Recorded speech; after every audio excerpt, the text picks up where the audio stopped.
When it comes to easy does it, nothing could have been easier than the plan I had in the 4th grade to achieve playground fame. All I had to do was get caught chewing gum in Miss Scarpa's class. Now, when I was in 4th grade, Miss Scarpa had been teaching well over 40 years by then. And I can picture her to this day, her gray hair pulled back tightly in a bun. I mean tightly in a bun. She wore the same thing every day. White blouse, a blue jacket, matching navy blue skirt, blue shoes.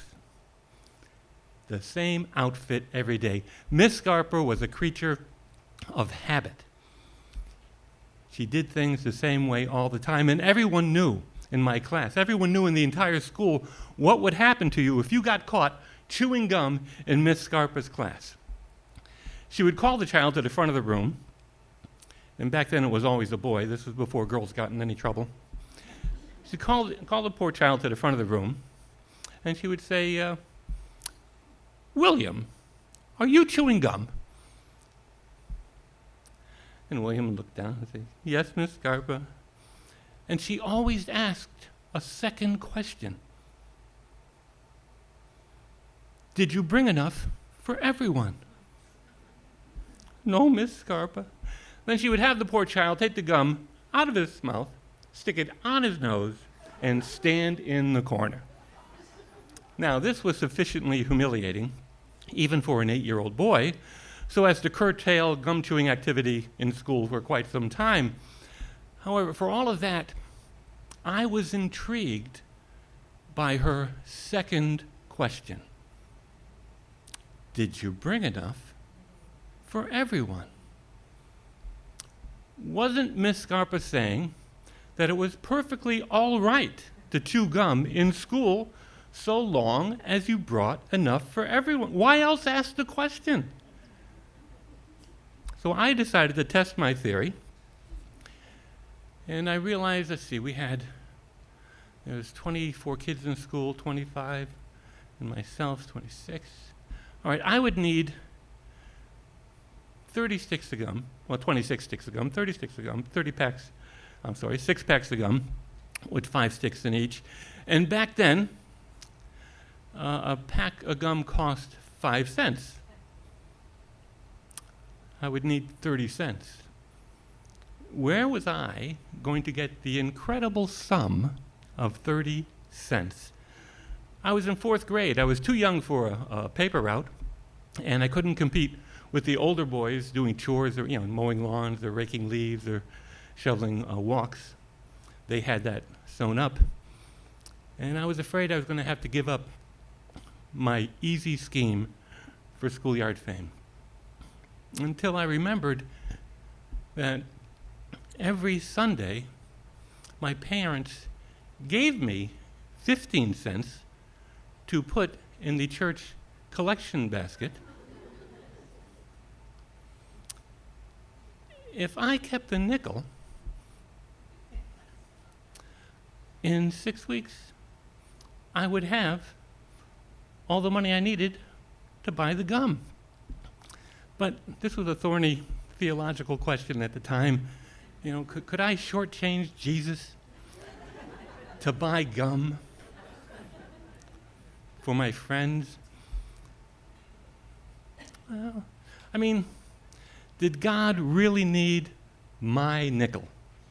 It seemed to me he could make up the difference far easier than could I.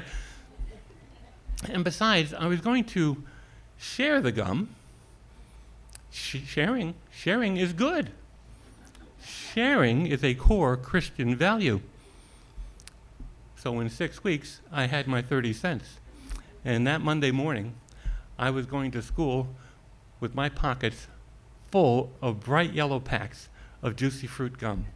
And I sat in Miss Scarpa's class, and I chewed gum, obviously. I chewed gum with reckless abandon. I chewed gum while raising my hand to answer questions. And finally, I heard the words I'd wanted to hear. Anthony, get up here. And I pranced up to the front of the room, stood before Miss Scarpa.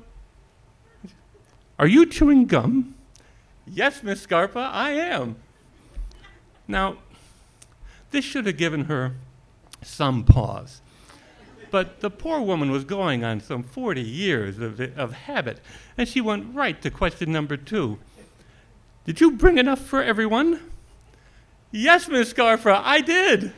And she stumbled back, you know. She was shocked. And she said, you brought enough for everyone?" And I reached in my pockets. "Yes, Miss Scarpa, juicy fruit." And at the words juicy fruit, the entire class burst into laughter. And this seemed to revive Miss Scarpa, and she turned to the class and said, "Quiet, class."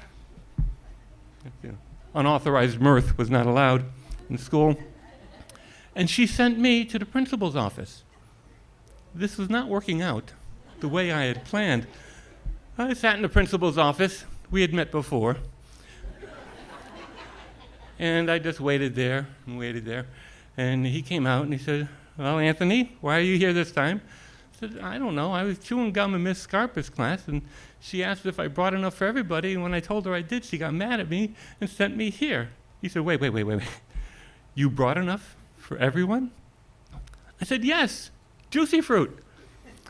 This seemed to anger him. Maybe I should have chosen spearmint. They didn't like juicy fruit. So he said, "Just wait here." He went back to talk to Miss Scarpa a bit. And a few minutes later, he came back to the office, and he was smiling in a way that made me very uncomfortable. And he said, "How much gum did you bring?" I said, 6 packs. He said, "Well, that's not enough gum. There are 242 students in the school. There's a school nurse, the janitor, Mr. Gillen, and myself, and my secretary. You didn't bring enough for everyone." So he confiscated the gum from me, and he sent me back to my class. And Miss Scarpa never mentioned the incident, and she never asked that second question either, again.